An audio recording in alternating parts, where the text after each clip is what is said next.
Hey genius, welcome back to my channel. So genius, जो chapter चल रहा था वो था अपना अमलगमेशन ऑफ कंपनीज, जिसमें आज अपन करेंगे इलस्ट्रेशन नंबर 8। तो चलिए फटाफट से कॉपी और पेन निकालते हैं और इलस्ट्रेशन नंबर 8 को भी आसान बनाते हैं।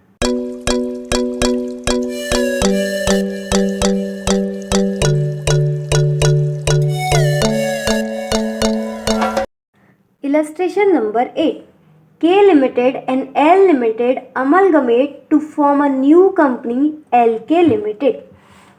तो एक L Limited है और एक K Limited है, ये दोनों ही क्या कर रही हैं, अमलगमेट हो रही है और बना रही हैं LK Limited.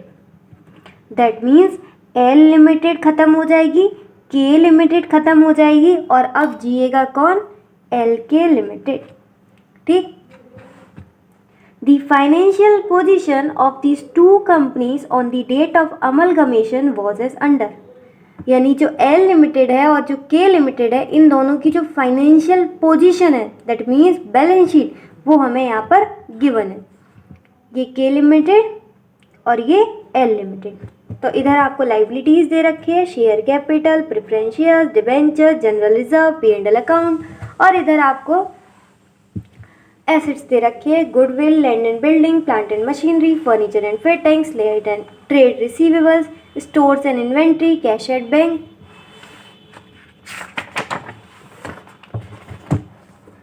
ये यहाँ पर आपको P&L अकाउंट का बैलेंस दे रखा था, ट्रेड पेबल, सिक्योर्ड लोन, और यहाँ पर कैश इन हैंड। ठीक। अब देखते हैं क्या दे रखा है इंफॉर्मेशन में। The terms of amalgamation are as under. तो सबसे पहले आपको A पॉइंट दे रखा है और उसके अंदर कुछ पॉइंट्स हैं, तो पहले A पढ़ते हैं। The assumption of liabilities of both the companies. Ignore करो इसे। Next point, issue of 5 preference shares of 20 each in LK Limited. जो LK Limited है उनमें जितने भी नंबर ऑफ शेयर्स हैं उनको हम कितना दे रहे हैं, 5 प्रेफरेंस शेयर हर एक को। ठीक। और उसका फेस वैल्यू कितना रहेगा, 20 ईच। पेड अप वैल्यू है आपकी 18 रुपीज़ और प्रीमियम रहेगा 4, तो टोटल हो गया 22 रुपीज़। ठीक। For each preference shares held, जैसे कि मैंने आपको बताया, जो भी उनके पास नंबर ऑफ शेयर्स होंगे उसका इंटू कर देंगे हम 5 में, क्योंकि हर प्रेफरेंस शेयर को कितना मिल रहा है, 5, यानी कि ये मिल रहा है आपको, ऐसे बोल सकते हैं, जिसके पास 1 है उसको 5 मिल रहे हैं। Held in both the company, both the companies मतलब तो दोनों कंपनीज को मिल रहे हैं, L लिमिटेड को भी और K लिमिटेड को भी। और ये प्रेफरेंस शेयर्स किसके मिल रहे हैं, LK लिमिटेड, जो नई कंपनी बन रही है उसके जो प्रेफरेंस शेयर्स हैं वो मिल रहे हैं।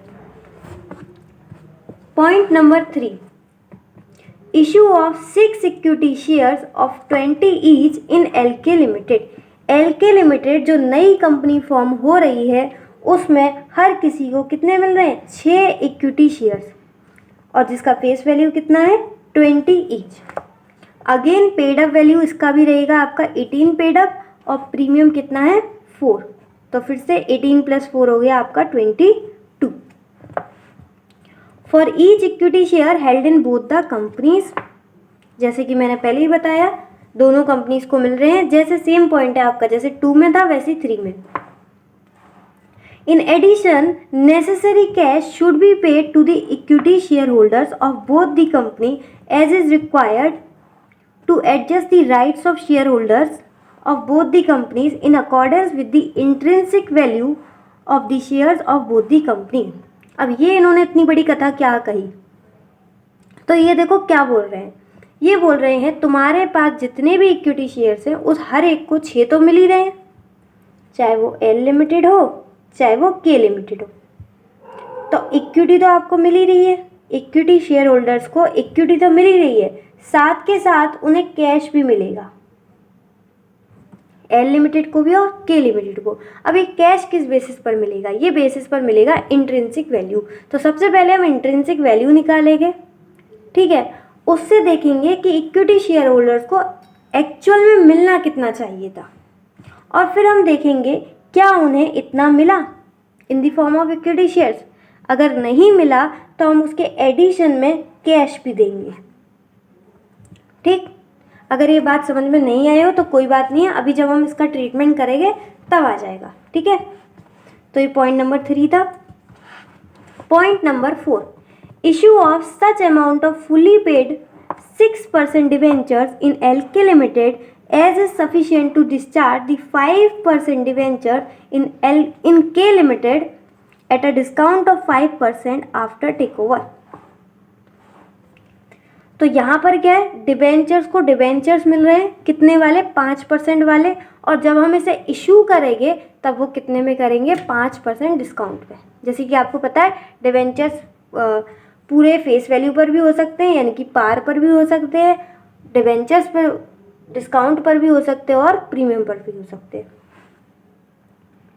अब point number B, the assets and liabilities are to be taken at book values, inventory and trade receivables for which provisions at 2% और 2.5%। दैट मीन्स कि हमारा जो ट्रेड रिसीवेबल्स है और जो हमारी इन्वेंट्री है उन दोनों पे ही हमें प्रोविजन भी क्रिएट करना है। कितना कितना करना है, इन्वेंट्रीज पे करना है 2% का और ट्रेड रिसीवेबल्स पे करना है 2.5% का।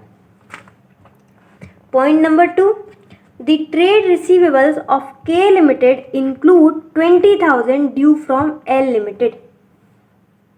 K लिमिटेड और L लिमिटेड जो कि अब एक होने जा रहे हैं, तो एक पर क्या है, एक दूसरे का अमाउंट ड्यू है। तो मुझे ये बताओ ये कौन सी ट्रांजैक्शन हुई, इसको हम बोलते हैं इंटर कंपनी ट्रांजैक्शन, जिसको हम करते हैं कैंसल। लेकिन वो कब करते हैं, जब नई कंपनी फॉर्म होती है। ठीक है, जो कंपनी जीती है, यानी कि हमारे केस में LK लिमिटेड जो कंपनी फॉर्म हो रही है, ये जो है इसका ट्रीटमेंट हम इसमें करते हैं। ठीक है, point number C, The LK Limited is to issue 15,000 new equity shares of ₹20 each, 18 paid up at a premium of 4। अभी जो नई कंपनी जी रही है मतलब LK लिमिटेड, वो क्या कर रहे हैं, 15,000 नए इक्विटी शेयर्स इशू कर रहे हैं। क्यों कर रहे हैं, so as to have sufficient working capital. अब जो नई कंपनी हम फॉर्म कर रहे हैं LK लिमिटेड, तो भाई वहाँ पर काम तो करना है ना, और काम करने के लिए पैसा तो होना चाहिए, वर्किंग कैपिटल होनी चाहिए। तो वर्किंग कैपिटल के लिए हमारे पास पैसा कहाँ से आएगा, तो वो वर्किंग कैपिटल हमारी सफिशिएंट हो जाए उसके लिए हम क्या कर रहे हैं, पैसा रेस कर रहे हैं। कैसे, इक्विटी शेयर से। तो ये तो LK लिमिटेड की बात है, ठीक है, इनकी बात नहीं है। जब LK लिमिटेड नई कंपनी फॉर्म होगी तो वो क्या करेगी, 15,000 इक्विटी शेयर्स इशू कर देगी, जिससे कि उनका काम चल जाए वर्किंग कैपिटल का। Prepare the accounts in the books of K limited and L limited to close their book. यानी कि जो L लिमिटेड और जो K लिमिटेड जो ख़त्म हो रही हैं, जो बंद हो रही हैं, उनकी जो बुक्स हैं उनको बंद कर दो। ठीक है, अब देखो इन्होंने कहीं भी क्वेश्चन की रिक्वायरमेंट ये नहीं बोली कि LK लिमिटेड की जनरल एंट्रीज बताओ। तो अब ध्यान से ये बात समझना कि जो ये वाली ट्रांजैक्शन थी और ये वाली थी, यानी कि B का सेकंड पॉइंट और ये C पॉइंट, ये दोनों जो ट्रांजैक्शन थी, इन दोनों ट्रांजैक्शन का जो ट्रीटमेंट है वो न्यू कंपनी में होता है, ट्रांसफरी कंपनी में होता है। यानी कि वो किस में होगा, LK लिमिटेड में होगा। और LK लिमिटेड की बुक्स तो हमें मेंटेन करनी ही नहीं है, तो हम इन दोनों ट्रांजैक्शन को क्या करेंगे, कंसीडर नहीं करेंगे। कौन कौन सी, B का सेकंड पॉइंट और C वाला। ठीक, समझा? तो B का सेकंड और C वाले को बिल्कुल छेड़ना मत। अब करते हैं अपन क्वेश्चन। आ जाओ कॉपी पर लिख लो, amalgamation of companies illustration number 8। Question की क्या रिक्वायरमेंट है, हमें यहाँ पर करना है K लिमिटेड और दूसरी कंपनी आपकी L लिमिटेड, दोनों कंपनीज के बुक्स को क्या करना है, क्लोज करना है। ख़त्म हो रही हैं तो उनको क्लोज करना है। तो क्लोज कैसे करते हैं, सिंपल रियलाइजेशन अकाउंट बनाकर यहाँ पर उनकी एसेट डाल देंगे, लाइबिलिटीज़ डाल देंगे। ठीक है, एसेट लाइबिलिटी यहाँ आ जाएगी, बचा कौन, इक्विटी और प्रेफरेंस, तो इन दोनों के भी अकाउंट क्रिएट कर देंगे। और लास्ट में जो ट्रांसफरी कंपनी है, जो न्यू कंपनी है, उसको हम अपना एलके लिमिटेड को क्या करेंगे, अपना बिजनेस बेचकर उनसे अपना पीसी ले लेंगे। पीसी समझते हो, परचेज कंसीडरेशन। यही सेम चीज हम किस में करेंगे, ये सेम चीज हम करेंगे एल लिमिटेड में। एल लिमिटेड में भी हम क्या करेंगे, सबसे पहले एसेट्स और लाइबिलिटीज को रियलाइज कर देंगे, उसके बाद इक्विटी शेयर होल्डर्स को पेमेंट, प्रेफरेंस शेयर होल्डर्स को पेमेंट, और लास्ट में एल के लिमिटेड को क्या करेंगे, इनकी एंट्रीज पास कर देंगे, इनको बिजनेस बेच के इनसे पीसी ले लेंगे। तो सेम चीज़ें करेंगे हम एल लिमिटेड में भी। तो सबसे पहले हमें क्या चाहिए, हमें चाहिए, एक सेकेंड, यहाँ पर क्या हो रहा है, तो अकाउंट्स तो बहुत आराम से क्लोज हो जाएंगे, हमें बस चाहिए पीसी यानी कि परचेज कंसीडरेशन। तो उसके लिए हमने बनाया वर्किंग नोट नंबर 1, ठीक। लेकिन उन्होंने बोला था कि परचेज कंसीडरेशन आप जो भी दे रहे हो एक बार इंट्रिंसिक वैल्यू ज़रूर कैलकुलेट कर लेना, जिससे ये पता चल जाए कि जो हम परचेज कंसीडरेशन दे रहे हैं वो सही तो दे रहे हैं या फिर इक्विटी वालों को कुछ कम दे रहे हैं, और अगर कम दे रहे हैं तो फिर उन्हें कैश भी दे देना। ये सारी बातें मैंने आपको यहाँ पर समझाई थी ए के पॉइंट नंबर 3 में, है ना, यही वाला, इसका हम अभी ट्रीटमेंट करने जा रहे हैं। तो सबसे पहले हम क्या कैलकुलेट करते हैं, इंट्रिंसिक वैल्यू। इसके लिए हमने बनाया है वर्किंग नोट नंबर 2। अब इंट्रिंसिक वैल्यू अगर आपको याद हो रहा होगा, जो भी अमलगमेशन की प्लेलिस्ट फॉलो कर रहा होगा उसे पता होगा कि कंप्लीट रिवीजन में मैंने इंट्रिंसिक वैल्यू का कंसेप्ट समझाया था। ये रहा, इंट्रिंसिक वैल्यू कैसे निकालते हैं, बहुत ही सिंपल है, net assets divided by number of equity shares. तो इंट्रिंसिक वैल्यू के लिए हमें पहले चाहिए नेट एसेट्स, डिवाइड कर देंगे नंबर ऑफ इक्विटी शेयर्स से। तो इंट्रिंसिक वैल्यू के लिए सबसे पहले हमें चाहिए नेट एसेट। तो लेकर आते हैं नेट एसेट्स। यहाँ पर आपका आ जाएगा के लिमिटेड का और यहाँ पर आ जाएगा एल लिमिटेड का। बैलेंस शीट सामने रखो और यहाँ से एसेट उतारते जाओ। सबसे पहले गुडविल जो कि खाली के लिमिटेड में है, तो गुडविल 80,000 जो कि खाली के लिमिटेड में है। लैंड एंड बिल्डिंग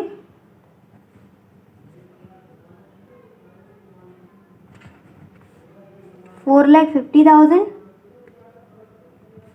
और यहाँ पर था 3 lakh. Plant and machinery 6,20,000, 5 lakh. Next furniture and fittings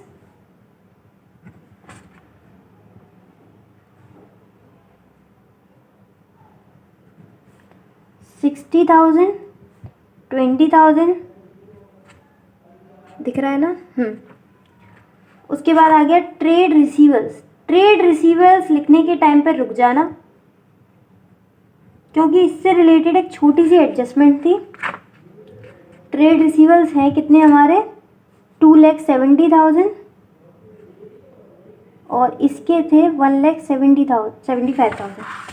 तो ट्रेड रिसीवर्स में प्रोविजन था ये रहा 2.5%।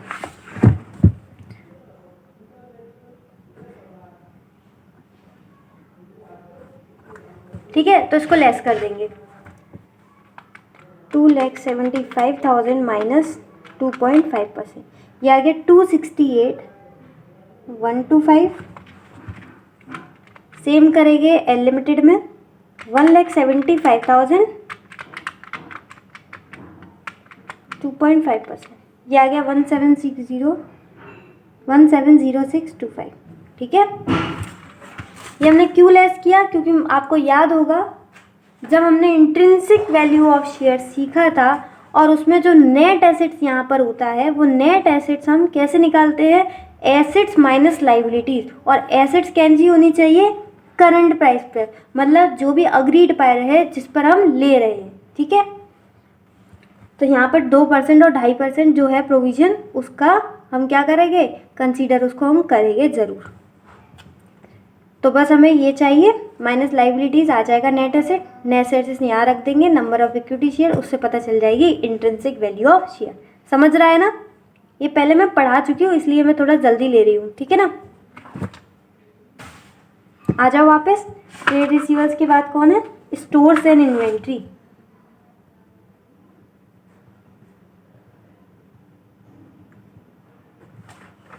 ये दे रखा है 2,25,000 माइनस 2%, 1,40,000 और इसका प्रोविजन रेट था 2%, ठीक है। तो फटाफट 2,25,000 माइनस 2% करते हैं, ये आ गया 2,25,100 और एल लिमिटेड का आ गया 1,37,200, ठीक है। तो सारी की सारी कॉपी पेस्ट मत कर देना, ठीक है। ऐसे नहीं कि बैलेंस शीट यहाँ रखी और यहाँ कॉपी पेस्ट करते जा रहे हो, ध्यान देना जिसमें एडजस्टमेंट हो वो एडजस्टमेंट कर देना, ठीक। क्योंकि जब भी हम इंट्रिंसिक वैल्यू निकालते हैं तो एसेट्स हम किस पर लिखते हैं? यहाँ पर करंट प्राइस पर। और ये चीज़ मैंने नोट्स पर नोट भी करी है अलग से, ठीक है, हाईलाइट भी करी थी और आपको समझाई भी थी। आगे जाते हैं कैश एट बैंक।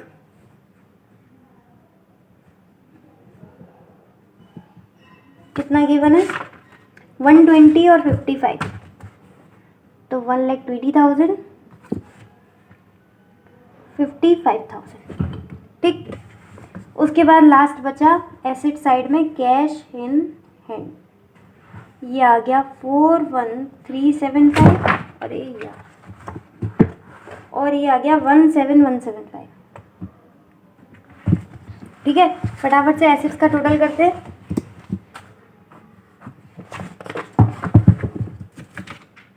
के limited 80,000 plus 4,50,000 plus 6,20,000 plus 60,000 plus 268,125 plus 2,25,100 120,000 41,375, ये आ गया 18,60,000। नेक्स्ट एल लिमिटेड, सबसे पहले कितना था? ये 30 था, 3 लाख, 5 लाख, 8 लाख और 8,20,000, तो डायरेक्ट यहाँ से लिखते हैं 8,20,000 170,625 प्लस 137,200 प्लस 55,000 प्लस 171,7, ये आ गया 12 लाख, ठीक। ये सब हो गया हमारा एसेट्स का टोटल। अब लाइबिलिटीज लिखते हैं।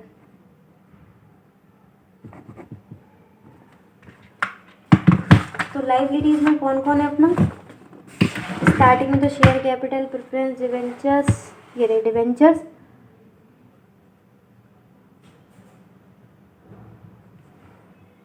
कितना है? 2 लाख। और उसके बाद कुछ नहीं है यहाँ पर। पीछे है आपका ट्रेड पेबल्स,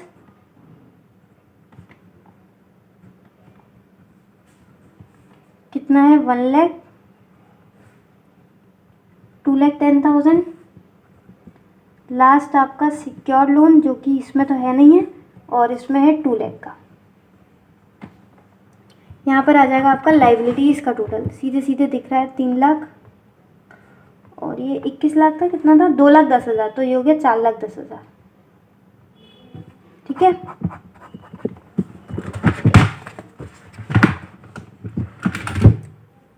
तो एसेट्स का टोटल था हमारा 18,60,000 और ये थे हमारे 3, तो साफ साफ दिख ही रहा है 18 में से 3 गए, 15,60,000 ये आ गए हमारे नेट एसेट्स माइनस लाइबिलिटीज। और ये कितना था हमारा? 12 लाख, 12 में से 4 गए 8, नहीं ये आ जाएगा आपका 11 में से 4 गए 7, 7,90,000। तो अब इंट्रिंसिक वैल्यू कैलकुलेट करते हैं। सबसे पहले के लिमिटेड की, के लिमिटेड के नेट एसेट्स कितने आए हैं? एसेट माइनस लाइबिलिटीज आए हैं आपके 15,60,000 और एल लिमिटेड के एल लिमिटेड के नेट एसेट्स आए 7,90,000। ठीक, वर्किंग नोट नंबर 2 में हमने कैलकुलेट कर लिया इंट्रिंसिक वैल्यू, जो कि आई है के लिमिटेड की 15,60,000 एंड एल लिमिटेड की 7,90,000। अब हमें कैलकुलेट करना है पीसी यानी परचेज कंसीडरेशन, जो कि अपन करेंगे वर्किंग नोट नंबर 1 में। ठीक, पीसी क्या होता है? पीसी वो अमाउंट होता है जो हम प्रेफरेंस शेयर होल्डर और इक्विटी शेयर होल्डर को देते हैं, यानी कि कंपनी के ओनर्स को देते हैं। तो सबसे पहले हम ये देखते हैं कि प्रेफरेंस शेयर होल्डर्स को क्या क्या मिल रहा है। तो आपको याद होगा हमने जब ए पॉइंट पढ़ा था तो पॉइंट नंबर 2 में प्रेफरेंस शेयर्स की बात कही थी। उन्होंने बोला था प्रेफरेंस शेयर्स को कितना देंगे, जिसके पास 1 शेयर है उसको हम 5 शेयर देंगे, मतलब हर किसी को 5-5 शेयर मिलेंगे। और ये दोनों केस में था, चाहे वो के लिमिटेड हो या फिर एल लिमिटेड। अब हम देखते हैं के लिमिटेड के पास प्रेफरेंस शेयर्स कितने थे। तो 4 लाख की प्रेफरेंस शेयर कैपिटल थी, फेस वैल्यू 100 था। तो के लिमिटेड पर थे 4,000 प्रेफरेंस शेयर्स और एल लिमिटेड पर थे 3,000 प्रेफरेंस शेयर्स। और हर किसी को कितने मिल रहे हैं? 5-5। और कितने वाले? 22 वाले। 18 + 4 22। तो इनको मिल रहे हैं कितने? हर किसी को 5। ठीक, हर किसी को कितने मिल रहे हैं? 5। तो यहाँ पर तो हम पहले डायरेक्ट लिख देते हैं preference shares at the rate 22 each. ठीक, हर किसी को कितने मिल रहे हैं? 5। तो पहले वाले पे कितने थे? 4,000, इनको भी 5 मिल रहे हैं। और दूसरे वाले पर थे 3,000, इनको भी 5 मिल रहे हैं। तो ये हो गई 4 5 जा 20,000 और 3 5 जा 15,000। ठीक, तो इनको मिल रहे हैं 20,000 प्रेफरेंस शेयर्स 22 रुपीज़ वाले। तो ये आ गया 4,40,000। इनको मिल रहे हैं 3,000 × 5 यानी कि 15,000 प्रेफरेंस शेयर्स 22 रुपीज़ वाले। तो इनको मिल रहा है 3,30,000। ये बात हो गई प्रेफरेंस शेयर होल्डर्स को क्या मिल रहा है। अब बात आती है इक्विटी शेयर होल्डर्स को क्या मिल रहा है।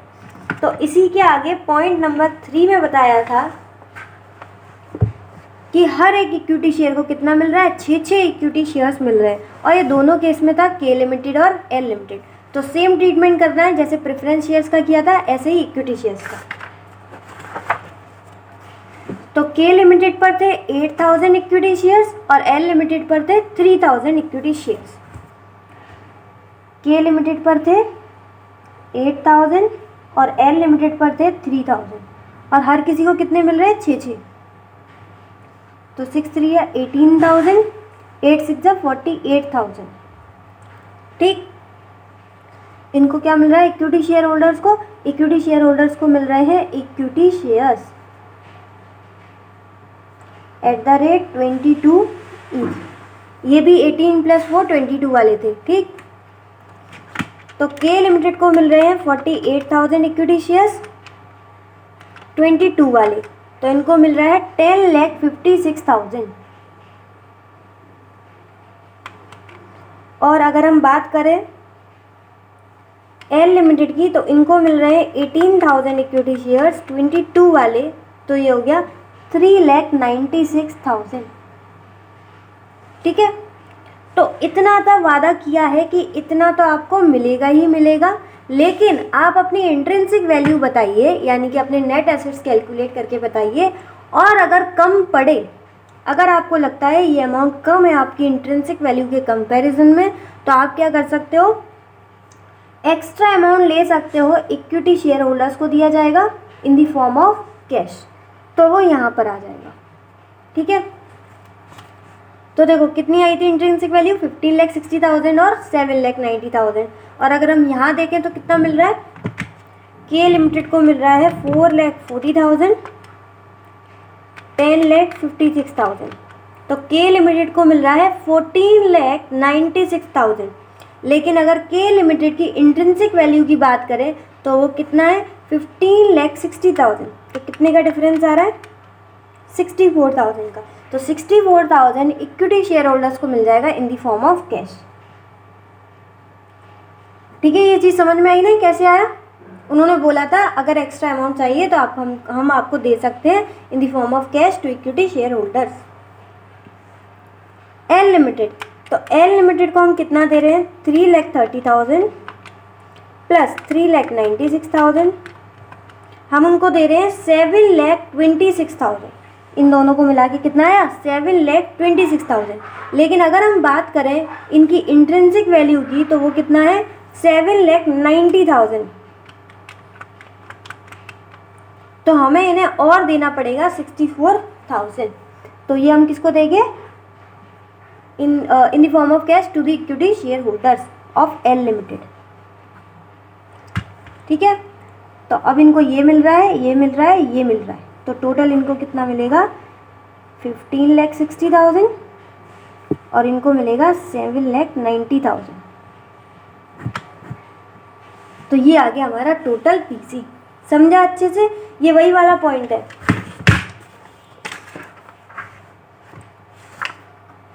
अरे पीछे आ गए तो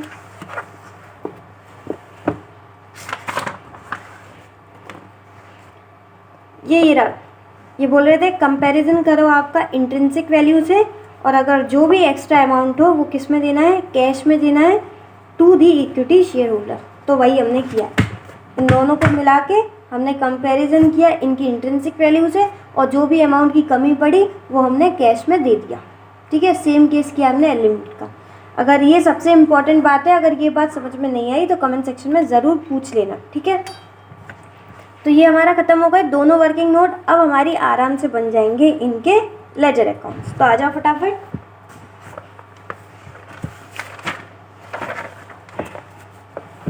सबसे पहले आ जाते हैं के लिमिटेड के में। ठीक है, तो लेजर अकाउंट का फॉर्मेट तो मैंने पूरा आपको बता दिया किस तरीके से, realisation account, equity share holders account, preference share holder, और लास्ट बनेगा एल के लिमिटेड। ये रहा। ठीक है, ये मैंने आपको पहले ही बता दिया। अब फटाफट से रियलाइजेशन अकाउंट में एसेट्स ट्रांसफ़र कर देते हैं। तो जैसे कि बैलेंस शीट में देख रही है इसी तरीके से बुक वैल्यू पे आपकी चली जाएगी रियलाइजेशन अकाउंट। तो के लिमिटेड का भी हम कर रहे हैं। तो सबसे पहले गई इनकी गुडविल 80,000, उसके बाद गई लैंड एंड बिल्डिंग 4,50,000, उसके बाद plant and machinery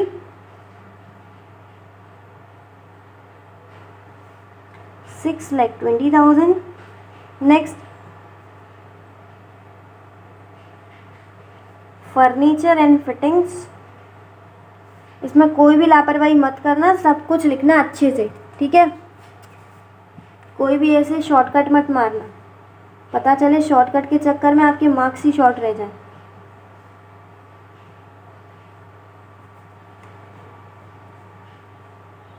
to stores and inventory ये आ जाएगा 2,25,000। कैश बैंक में कितना है 1,20,000। लास्ट हाथ में कितना है कैश इन हैंड 41,375। ये सारे हमने एसेट्स ट्रांसफ़र कर दिए।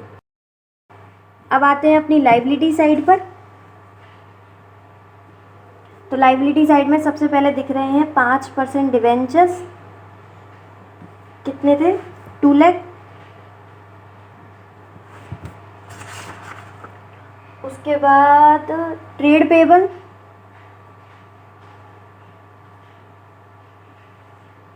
1 लाख। सिक्योर लोन तो था ही नहीं यहाँ पर, तो बस इतना ही हो जाएगा।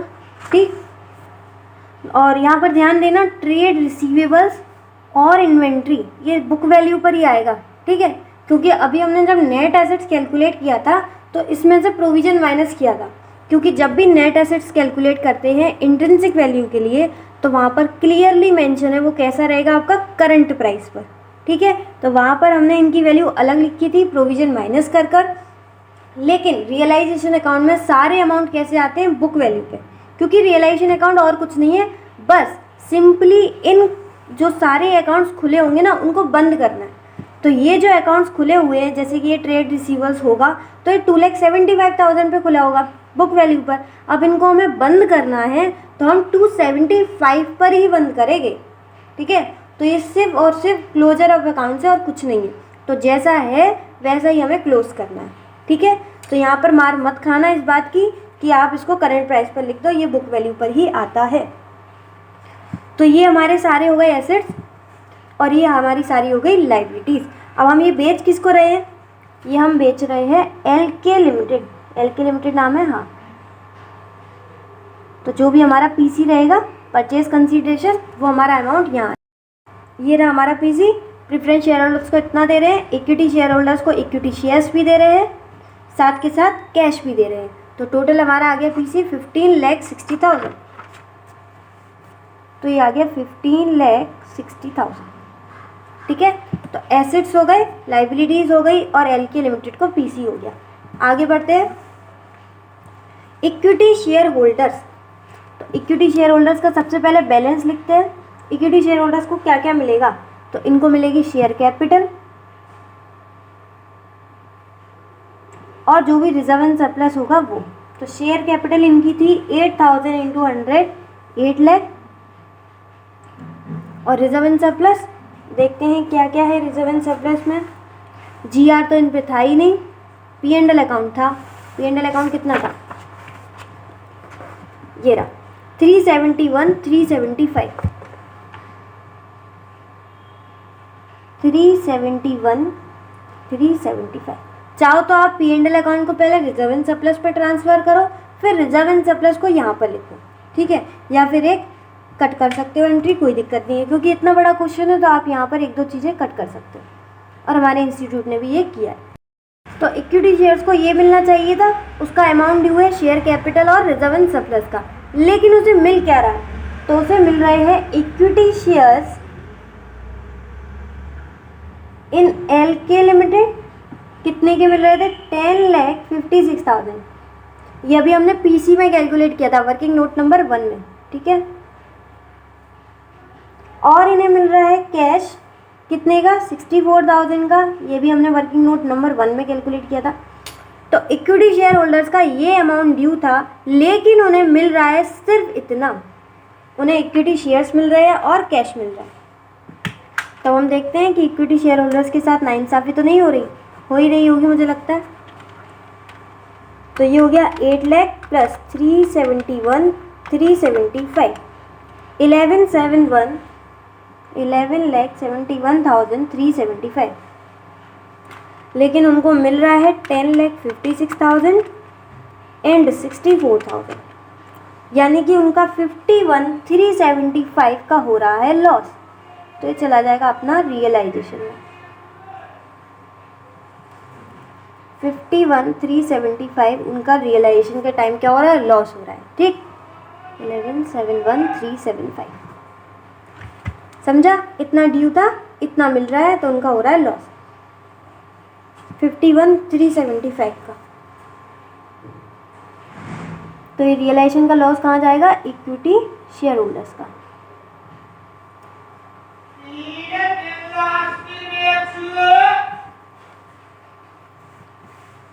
अब आते हैं प्रेफरेंस शेयर होल्डर्स पर।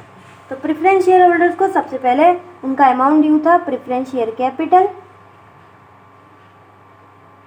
इनके थे 4,000 इंटू 100, यानी कि 4 लाख की कैपिटल।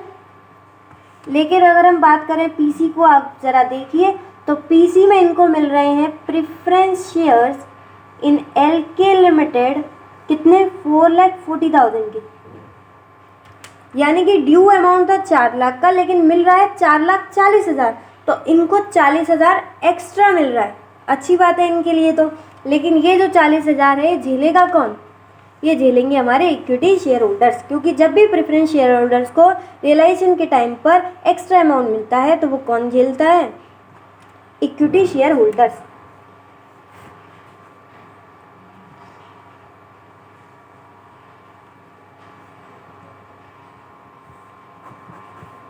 तो या तो हम ये डायरेक्ट कर सकते हैं, इक्विटी शेयर होल्डर्स को यहीं गिलवा देते हैं, या फिर इसे हम काले जाएंगे रियलाइजेशन अकाउंट में। यहाँ पर हम क्या लिखेंगे, सॉरी रियलाइजेशन में रियलाइजेशन का नाम थोड़ी आएगा, टू प्रेफरेंस शेयर होल्डर, क्योंकि इन्हें हमने दिया है एक्सेस पेमेंट। ठीक है, एक्सेस पेमेंट रिसीव हुआ है प्रेफरेंस शेयर होल्डर्स को, इसी वजह से उनका 40,000 आ जाएगा रियलाइजेशन में। ठीक है, ओके, यहाँ आ गया हमारा 4,40,000। अब बचा बस हमारा एलके लिमिटेड। बहुत इजी है। अभी जो जो हमने एलके लिमिटेड की करी है, एक ये रही, एक ये रही और एक ये रही, बस ये तीन फटाफट से हम इसका डुअल इफेक्ट करते हैं एलके लिमिटेड की में। तो सबसे पहले L K limited to realisation account, इसमें पीसी आएगा आपका, ये रियलाइजेशन के क्रेडिट में था तो एलके लिमिटेड के डेबिट में जाएगा। तो हम इन्हें दे रहे हैं 50,60,000। ठीक है, और इनसे हमें क्या मिल रहा है, इक्विटी शेयर्स मिल रहे हैं एलके लिमिटेड में 10,50,000 के इक्विटी शेयर्स, और प्रेफरेंस शेयर्स कितने मिल रहे हैं, 4,40,000 के। ठीक है, 10,50,000 4,40,000, यानी कि ये हो गए 14,96,000। और इनसे हमें कैश भी मिल रहा है कितने का, 64,000। तो ये आ जाएगा आपका 15,60,000, ये भी आ जाएगा 15,60,000। यहाँ पे थोड़ी स्पेस की कमी है, इसलिए मैंने आपको साथ साथ बोल दिया है, कुछ समझ में ना हो पूछ लो। देखो, इक्विटी शेयर्स 10,50,000 के ये मिले हैं, ये रहे इक्विटी शेयर होल्डर्स को, और ये मिला है 4,40,000 प्रेफरेंस शेयर होल्डर्स को। तो इन दोनों के मिला के 14,96,000 के तो हमें शेयर्स मिल रहे हैं, और हमें कैश मिला है 64,000 का, ये रहा। ठीक, तो टोटल हो गया आपका 15,60,000, और इन्हें हम एसेट लाइबिलिटी दी है कितने के, 15,60,000 के। बस अब इसका टोटल कर लो, सारे अकाउंट क्लोज हो गए, बस ये रह गया है। वैसे इसका टोटल सही आएगा क्योंकि हमने सबके डबल इफेक्ट कर दिए। 2 लाख प्लस 1 लाख 3 लाख, ये आ गया 16,60,000 प्लस 51,375, ये आ गया 19,11,375। अब इसका टोटल करते हैं 80,000 प्लस 4,50,000 6,20,000 60,000 275,000 2,25,000 1,20,000 4,1375 इन लास्ट 40,000, ये आ गया 19,11,375। ठीक है, तो ये टोटल कैसे टैली हो गया, ये टैली इसलिए हो गया क्योंकि हमने जो लॉस था ना वो यहाँ पर पहले ही देख लिया था। हमने यहाँ पर देख लिया था कि इनका इतना ड्यू था, इनको इतना मिल रहा है, तो ये लॉस है। अगर हम ये चीज़ यहाँ नहीं देखते तो हमें यहाँ पता चल जाती, यहाँ पे बैलेंसिंग फिगर में पता चल जाती। तो या तो वहाँ करो या फिर यहाँ करो, बात एक ही है। एक चीज़ को करोगे बैलेंस, दूसरे वाला टैली हो जाएगा। जैसे हमने इक्विटी शेयर होल्डर में यहाँ पे पहले ही बैलेंस देख लिया तो हमारे ये दोनों टैली हो गए। और सोचो अपन उल्टा करते, यहाँ पर बैलेंस देखते इनका, तो इसको हम फिर यहाँ ले जाते तो हमारा इक्विटी शेयर होल्डर टैली कर जाता। ठीक है, तो कुछ भी कर लो, कोई दिक्कत नहीं है, आपका आंसर आ जाएगा। ये देखो सब सही है, कोई दिक्कत तो नहीं है। ये एलके लिमिटेड में हमने तीनों ट्रांजेक्शन का ड्यूअल इफेक्ट करा है। सबसे पहले यहाँ से लेके आए हैं एलके लिमिटेड 15,60,000, उसके बाद इन दोनों का किया है और ये कैश का किया है। ठीक, तो हमारे पूरे हो गए किसके, के लिमिटेड की हमने पूरी ट्रांजेक्शन्स कंप्लीट कर दी। अब हमें किस पर जाना है, एल लिमिटेड।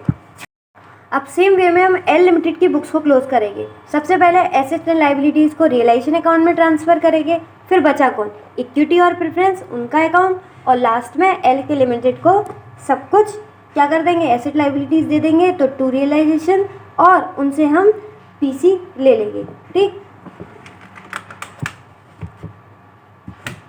तो आ जाओ फटाफट। सबसे पहले हम एसेट्स को ट्रांसफ़र करते हैं। तो एल लिमिटेड की एसेट्स में गुडविल तो थी नहीं। सबसे पहले कौन है, लैंड एंड बिल्डिंग। मॉड्यूल अपने पास रखिएगा। लैंड एंड बिल्डिंग कितना, इसका था 3 लाख। ठीक, उसके बाद यहाँ रख देती हूँ मैं अब दिख रहा होगा, जिसके पास मॉड्यूल नहीं हो तो यहाँ से देख सकता है, ठीक है। Plant and machinery 5 lakh,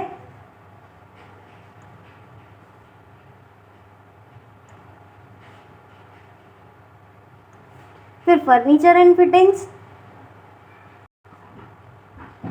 20,000, to trade receivables 1,75,000, next stores and inventory 1,40,000, to cash at bank 55,000, हाथ में कितना है कैश 17,175, ठीक। ये सारे के सारे एसेट्स ट्रांसफर हो गए। और यहाँ पर भी वही चीज़ याद रखना, trade receivable 175, stores and inventory 140, provision minus मत करना। यहाँ पर हम करंट प्राइस पर नहीं लिखते, किस पर लिखते हैं, बुक वैल्यू पर।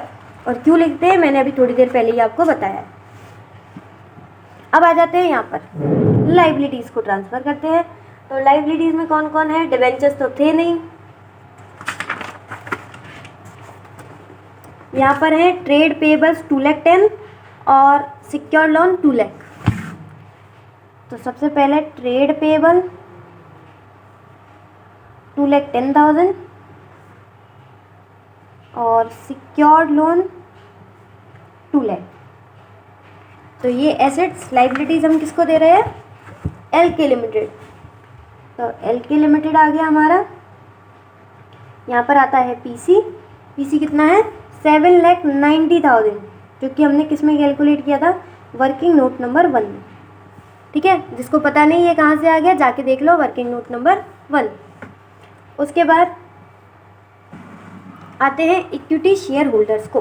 तो इक्विटी शेयर होल्डर्स का क्या क्या ड्यू अमाउंट है, तो इन्हें सबसे पहले मिलती है share capital.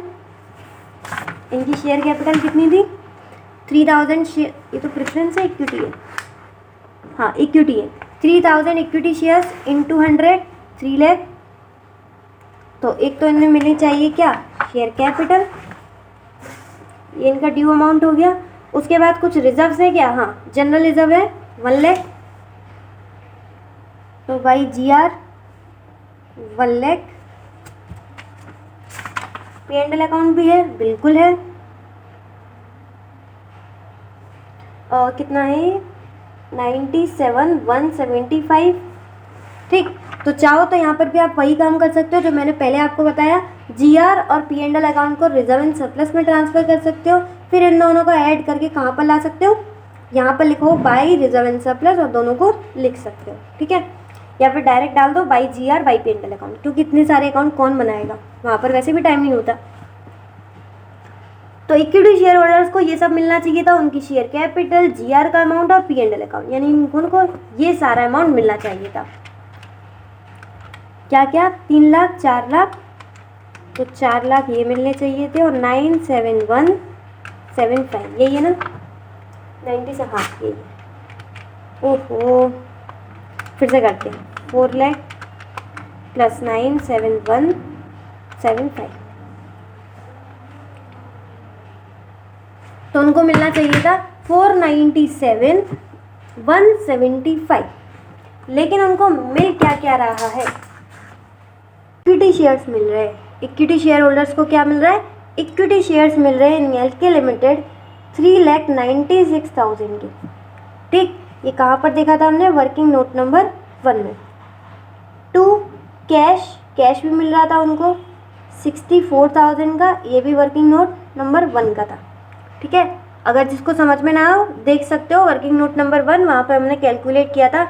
Equity share holders को इक्विटी शेयर्स मिल रहे थे 396 के, और 64 का मिल रहा था कैश। दैट मीन्स कि उनको इतना मिलना चाहिए था, लेकिन उनको सिर्फ इतना मिल रहा है, तो उनको कुछ लॉस हो रहा है। तो कितना लॉस हो रहा है फटाफट कैलकुलेट करते हैं। 497,175 ये मिलना चाहिए था, मिल रहा है 396 और 64, यानी कि 37,175 का हो रहा है उन्हें लॉस, ठीक। अब आगे नेक्स्ट है अपना प्रेफरेंस शेयर होल्डर्स अकाउंट। तो प्रेफरेंस शेयर होल्डर्स को क्या मिलेगा, उनकी कैपिटल मिलनी चाहिए, तो बाई शेयर कैपिटल। तो सबसे पहले उनके अकाउंट में उनकी कैपिटल ट्रांसफर कर देते हैं 3 लाख की, लेकिन अगर आप पीसी कैलकुलेट करते टाइम देखो तो उनको मिल रहे हैं preference shares in L K limited, वो भी कितने के, 3,30,000 के। मिलना चाहिए था 3 लाख, मिल कितना रहा, 3,30,000, तो उनको एक्स्ट्रा अमाउंट मिल रहा है 30,000 का। तो ये अमाउंट कौन झेलेगा, इनको तो मिल रहा है एक्सेस पेमेंट, लेकिन ये कौन झेलेगा, ये झेलेंगे हमारे इक्विटी शेयर होल्डर। कहाँ पर झेलेंगे, रियलाइजेशन में। वैसे ये डायरेक्ट कर सकते हो इक्विटी शेयर होल्डर्स के अकाउंट में ट्रांसफर, ठीक है, या फिर ये डाल सकते हो आप रियलाइजेशन में। तो यहाँ पर आ गया 3,30,000। तो equity share holders account, preference share holders account दोनों बंद हो गए। लास्ट रह गया हमारा एलके लिमिटेड। तो एलके लिमिटेड जो भी उनकी ट्रांजेक्शन है कर दो उसका डुअल इफेक्ट, एक तो इसका, तो इधर क्रेडिट में, इधर चला जाएगा डेबिट में। तो टू रियलाइजेशन, रियलाइजेशन में उनको एसेट्स एंड लाइबिलिटीज मिल गई कितनी, 7,90,000 की। बाई उन्होंने क्या दिया, तो उन्होंने पीसी में हमें दिया है सबसे पहले इक्विटी शेयर्स 3,96,000 के, प्रेफरेंस शेयर्स 3,30,000 के, और दिया है कैश 64,000 का। अरे दिखाई नहीं है, ये रहा। इसका टोटल कर लो, इतना ही आएगा, 396 प्लस 330 प्लस 64, 790। ठीक है, एलके लिमिटेड का अकाउंट तो बहुत सिंपल है क्रिएट करना। इतना हमने उनको एसेट्स एंड लाइबिलिटीज दी है और इतना उनसे हमने लिया है, इक्विटी शेयर, प्रेफरेंस शेयर्स और कैश। ठीक है, अब बस एक रह गया है हमारा लास्ट, रियलाइजेशन अकाउंट को क्लोज करना। तो सबसे पहले दो चीज़ें थी रियलाइजेशन अकाउंट की, एक तो ये और एक ये। तो फटाफट इनको करते हैं। इक्विटी शेयर होल्डर्स के डेबिट में है तो इधर जाएगा क्रेडिट में। इक्विटी शेयर होल्डर्स कितना झेल रहे हैं लॉस, 3,7,175। प्रेफरेंस शेयर होल्डर्स के क्रेडिट में है तो रियलाइजेशन में चला जाएगा डेबिट में। टू प्रेफरेंस शेयर होल्डर 30,000 जो कि उन्हें मिल रहा है एक्सेस पेमेंट। अब अगर आप देखो तो ये टैली कर जाएगा क्योंकि ये जो बैलेंसिंग फिगर है हम ऑलरेडी यहाँ पर कर चुके हैं बैलेंस। जैसे आपको मैंने लास्ट में बताया था जब हम के लिमिटेड की बुक्स क्लोज कर रहे थे तब भी मैंने आपको बताया था कि जो बैलेंसिंग फिगर है वो हमने इक्विटी शेयर होल्डर्स अकाउंट में ही देख लिया है। ठीक है, और वो यहाँ पर डाल ही दिया पहले से, तो यहाँ पे बैलेंसिंग फिगर नहीं आएगा, यहाँ पर आपका डायरेक्ट टैली हो जाएगा। तो सबसे पहले एसेट्स देखते हैं, 5, 6, 7, 8, 8,20,000 प्लस 1,75,175,000, 1,40,000, 55,000, 17,175 प्लस 30,000, ये आ गया 12,37,175। अब देखते हैं अपनी credit side, 2,10,000 plus 2 lakh 7,90,000 and the last 3,7,175, ये आ गया 12,37,175। तो ये भी हमारा कंप्लीट हो गया। तो रियलाइजेशन अकाउंट हमारा टैली हो गया, बैलेंसिंग फिगर हमारा ऑलरेडी यहाँ पर आ चुका था, प्रेफरेंस शेयर होल्डर और लास्ट एलके लिमिटेड। तो सारे के सारे हमने बुक्स क्लोज कर दी है। उम्मीद है आपको सब कुछ समझ में आया हो। प्लीज़ एक बार अपना कमेंट सेक्शन में फीडबैक दे दीजिएगा कि मेरी स्पीड स्लो चल रही है, फास्ट चल रही है। ठीक है, अमलगमेशन चैप्टर ही ऐसा है कि स्लो चलना ही पड़ता है और मैं इस तरीके से देखती हूँ कि जिसको किसी को भी अगर नहीं समझ में आया तो कितना भी कैसा भी हो बंदा, लेकिन उसको समझ में आ जाए। ठीक है, तो इसलिए मैं इतना स्लो चलती हूँ। और बाकी तो आप लोग 1.25 1.5 पर कर ही लेते होगे स्पीड, तो आपका जल्दी क्वेश्चन हो जाता होगा, है ना, तो अच्छी बात है। लेकिन इतनी भी फास्ट मत करना कि कंसेप्ट उड़ता जाए, क्योंकि मैं इतना धीरे धीरे इसलिए बताती हूँ ताकि ये क्वेश्चन इतनी मतलब फिट हो जाए दिमाग में कि आप कभी भी ना भूलो। इसलिए मैं इतना धीरे और 3 बार बताती हूँ। ठीक है, क्योंकि एक बार आप 4 बार क्वेश्चन करोगे, इससे बढ़िया मैं आपको एक बार ही ऐसे करके क्वेश्चन बताती हूँ। ठीक, आपका 4 बार यही रिविजन हो जाता है, क्योंकि भाई इतने सारे क्वेश्चन हैं, इतने सारे क्वेश्चन कितनी बार करोगे, एक 2 बार ही हो जाते हैं, वो बहुत बड़ी बात होती है ना। तो कमेंट सेक्शन में फीडबैक तो ज़रूर देना है और वीडियो को लाइक करना है अगर हेल्पफुल रही हो तो, और शेयर कर दो अपने दोस्तों के साथ, अपने मेट्स के साथ, जिनको भी ज़रूरत हो स्टडी मटेरियल से सॉल्व करने की। एंड बस सब्सक्राइब कर दो। Thank you so much, have a nice day. इसी के साथ इसी तरीके से खुश रहिए, मुस्कुराते रहिए। मिलते हैं नेक्स्ट वीडियो में, तब तक के लिए bye bye, be happy always.